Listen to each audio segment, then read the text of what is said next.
Welcome back, everyone. I am Cass Piancey. I'm joined, as usual, by my partner in crime, Mr. Bennett Tomlin. How are you? Oh, I'm doing well, Cass. How are you? I'm good. I just want to say happy birthday to us. This is a belated birthday for us, but we are officially a year old. Our podcast is one to yesterday, whatever day. And so I want to say happy birthday to us.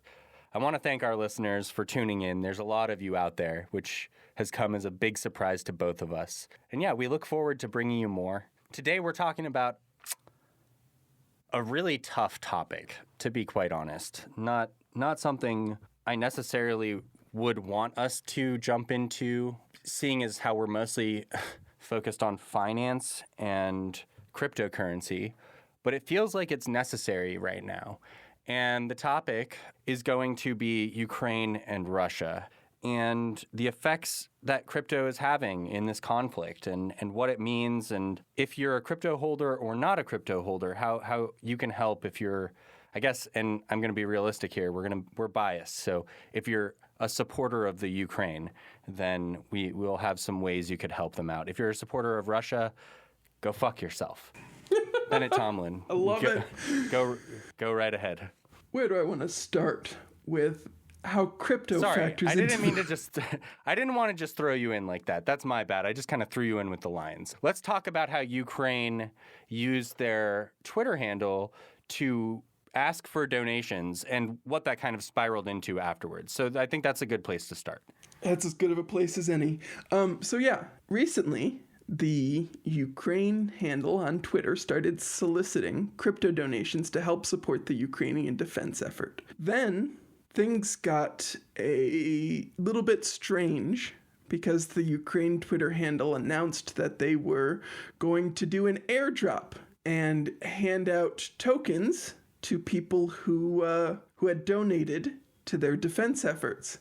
And then things got stranger when His Excellency Justin's son got mad because he was worried the donations that happened with Tron Tether wouldn't be included for the airdrop. At some point after that, Ukraine decided they were no longer going to do a token airdrop, but had come up with a new idea involving NFTs to help them fundraise for their defense efforts. Strangely, my understanding, the current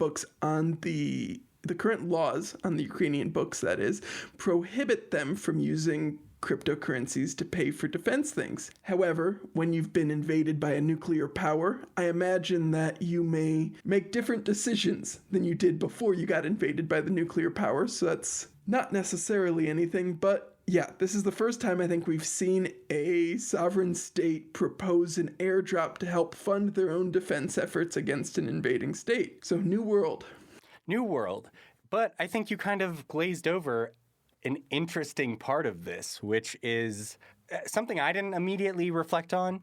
People are donating cryptocurrency, which is a non-sovereign currency, right? If we're going to be as abstract as possible about what it means, it's a digitalized, cryptographically secured currency that isn't created by, at least for now, none of these are created by a nation state, right? They're non-sovereign.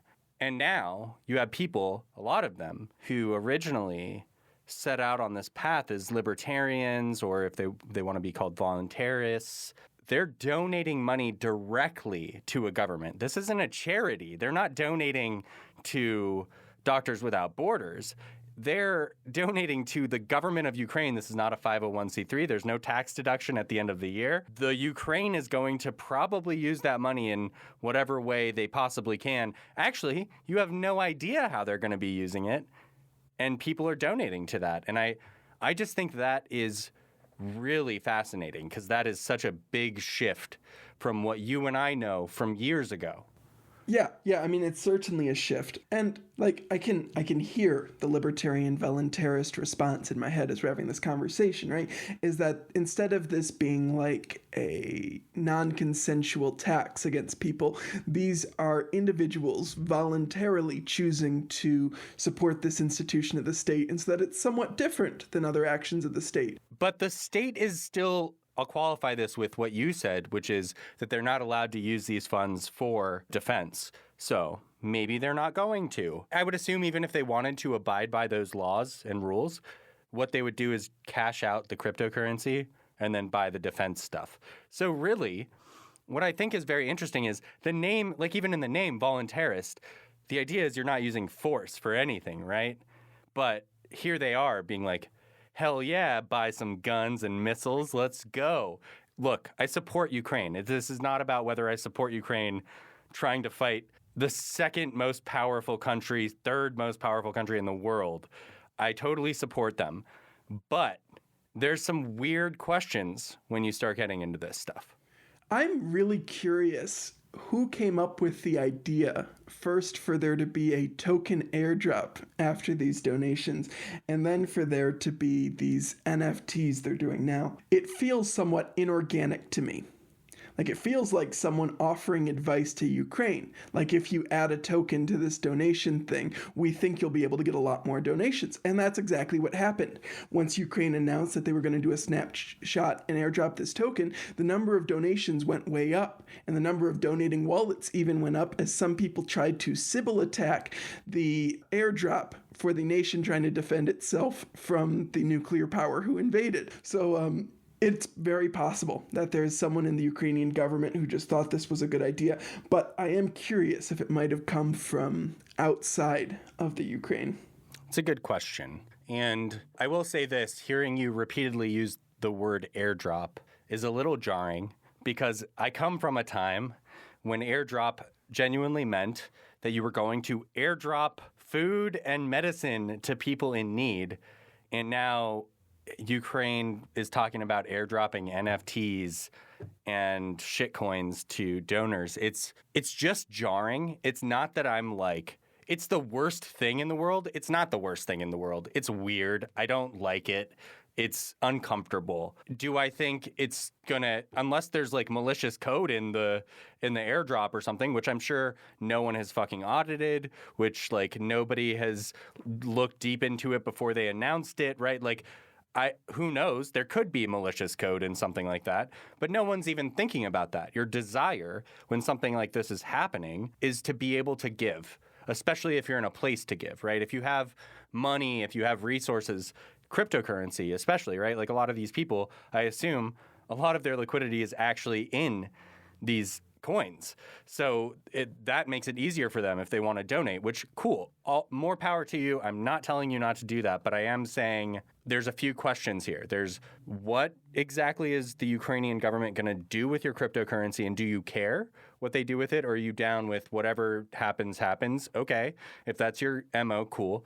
I think people need to do some research on charities because, look, we're moving past the point of simply soldiers fighting. Now civilians are getting injured, refugees are fleeing, and you need to think about how to take care of these people. Start thinking about how money can go to that as well, a relief effort, not just how can we fuck up Russia, which is cool. That's a good cause too. And lastly, I think it's important to note that clearly this is going to play out in some way in Russia as well. We're all thinking about how it can help Ukraine, and I think that's good.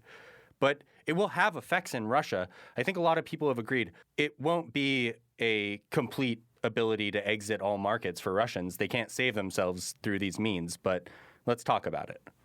So, crypto in Russia. I think there's a couple different pieces to this. We saw a slight uptick in like ruble volume against Bitcoin and against Tether, suggesting that some people are trying to get out of the ruble and get into Bitcoin, Tether, Ethereum, whatever. I think that may be a reasonable decision for those who can possibly pull it off in Russia.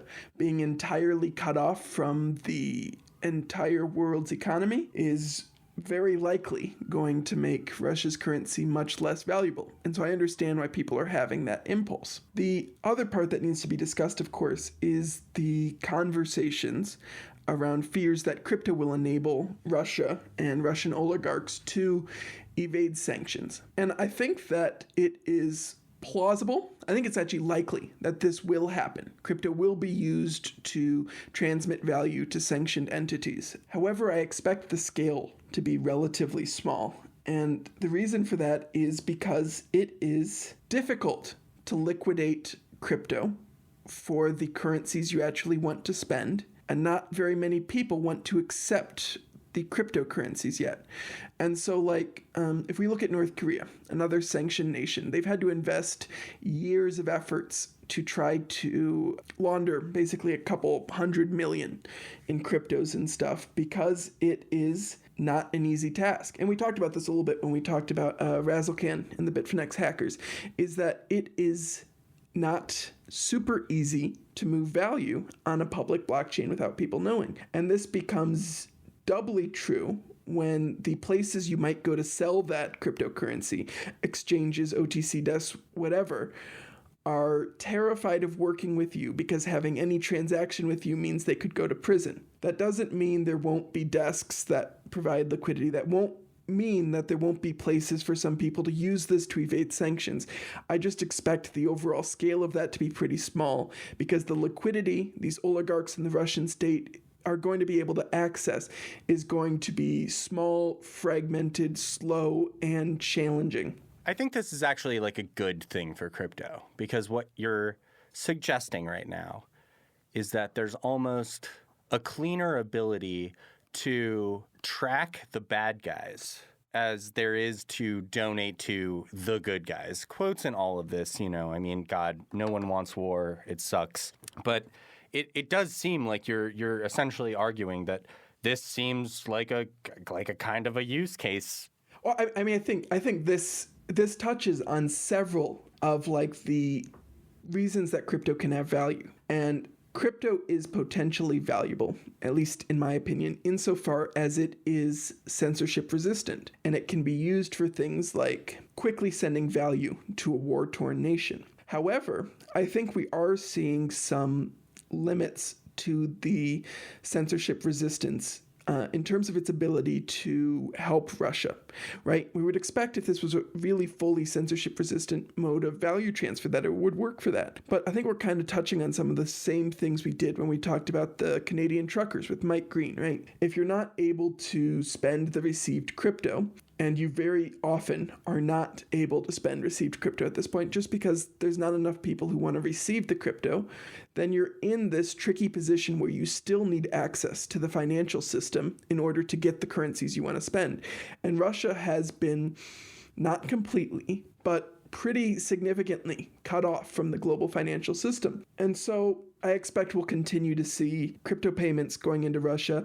I expect we may see some oligarchs take advantage of shell corporations or other passports in other locations to try to like liquidate some assets and get some crypto or stuff in the hope that it will be easier for them to move or deal with. It's just generally, even Bitcoin is still too small to serve as like this liquidity sink for an economy as large as Russia's.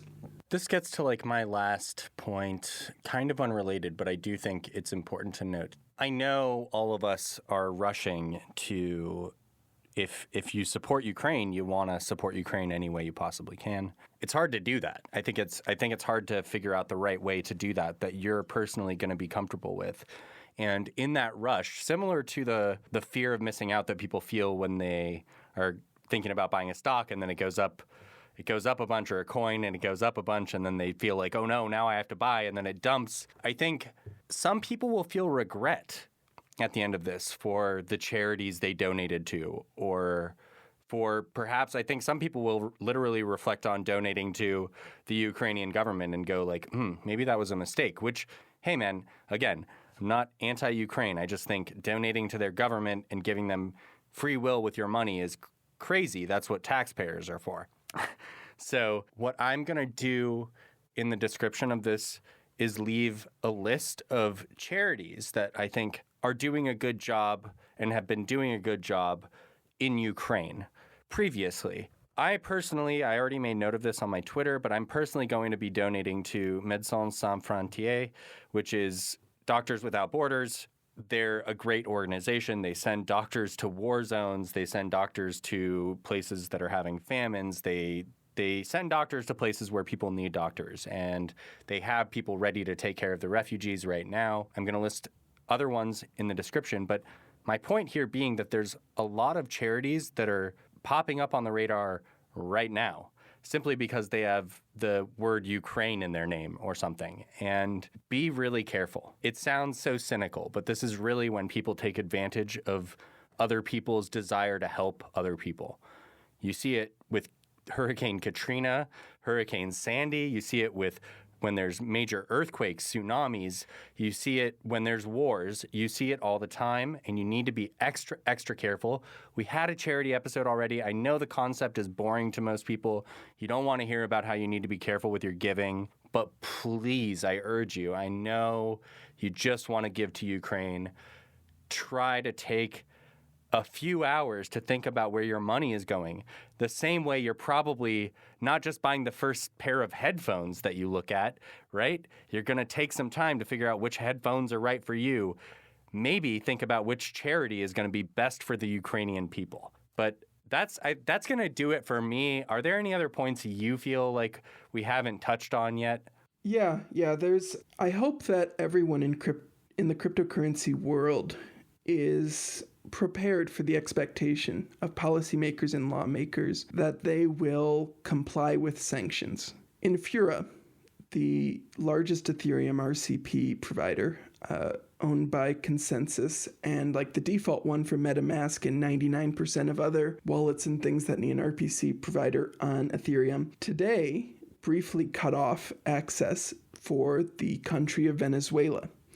And their explanation was that they were preparing based on new sanction directives they'd been given by the US government. I expect over the coming weeks and months, as this conflict continues to progress, you will see many efforts by lawmakers, policymakers, regulators, law enforcement, whatever, they're going to do the thing that you were all always warned about, which is lean on the points of articulation, lean on the points of centralization, and try to convince them to censor access. It will be an illuminating period in the sense that I think we will gain a better empirical understanding of how censorship-resistant crypto really is.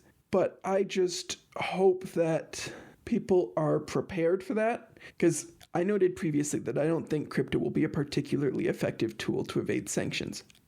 However, I also noted that I expect oligarchs and perhaps the Russian state or Russian oil and gas companies to perhaps try to use it for that purpose. And as soon as they do, crypto is going to be in the target of every lawmaker, every policymaker, every regulator, anyone who has anything to say. And I hope crypto and crypto infrastructure providers have thought about what that's going to look like and are prepared for what it's going to require. It's a really unfortunate fact that I feel like this is something that we have to harp on this for retail, right? Like, obviously, I think it's important that retail educate themselves on the realities of, like, if you're using a centralized exchange, you're playing the stock market. You're not a cryptocurrency nut. Like, unless you're using a paper wallet or a hardware wallet and you're transacting peer to peer and totally off the grid and the idea that you are doing anything much more than participating in a centralized regulated marketplace is you're bluffing yourself, because most of these centralized exchanges that if Binance decides they're going to keep doing business with Russians, good luck. Good luck at Binance. Good luck for everyone at Binance. Good luck for CZ. Good luck for any users that think they're going to be able to take on the U.S. government and the European Union, because I have huge doubts and stuff like that. But I can say that to retail, and hopefully the people who listen, hopefully they take heed of that. But it's crazy that we're talking about this right now as though you're like, it's almost like you're talking to businesses and telling them, like, heads up, guys, a bunch of shit is coming. And God, I hope that they don't need to hear that from you. I really hope not. So too. But it wouldn't surprise me, though. It wouldn't surprise me. And I mean, we kind of saw a preview of this with the crypto exchange's response to the U.S. government's request that they cut off Russia.